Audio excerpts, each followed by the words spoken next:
வாங்க நண்பா, நம்ம ஒரு சின்ன கதைய பார்க்கலாம். நம்ப எல்லாருக்கும் நண்பர்கள்னா ரொம்ப பிடிக்கும்ல. அப்ப இது உங்களுக்கு தான் இது. சரி, கதை உள்ள போலாம்.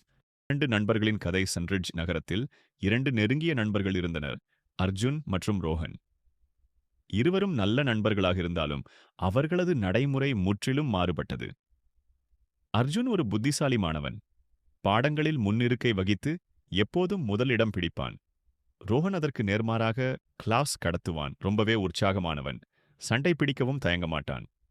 "நீ ஏன் படிக்க மறுக்கிறாய்?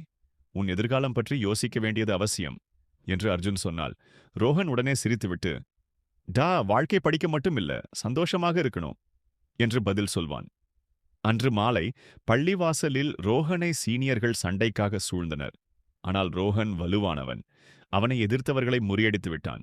ஆனால் மறுநாள் காலை அந்த சீனியர்கள் பழிவாங்க தயாராகி வந்தனர். பெரும் கூட்டமாக வந்த அவர்கள் ரோஹனை கடுமையாக தாக்கினர். எவ்வளவோ முயன்றாலும் அவர்களுக்கு எதிராக போராட முடியவில்லை. எரிந்து விழுந்தான். ரத்தம் ஒழுகிக் கொண்டிருந்தது. அர்ஜுன் இதை பார்த்து ஓடி வந்து ரோஹனை வீட்டிற்கு அழைத்து சென்றான். "இதுதான் உன் வாழ்க்கை? சண்டை போட்டு காயமடைந்து வீணாக வாழ்க்கையை செலவழிக்கிறாயா?" என்று கேட்டான். ரோஹன் முதலில் அமைதியாக இருந்தான். ஆனால் அர்ஜுனின் வார்த்தைகள் அவன் மனதில் பதிந்தன.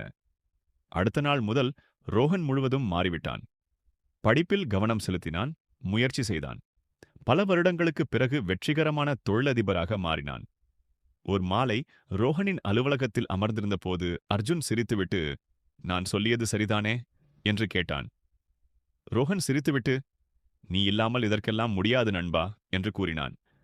அந்த நாளிலிருந்து அவர்கள் இருவரும் எப்போதும் நல்ல நண்பர்களாகவே தொடர்ந்தனர்.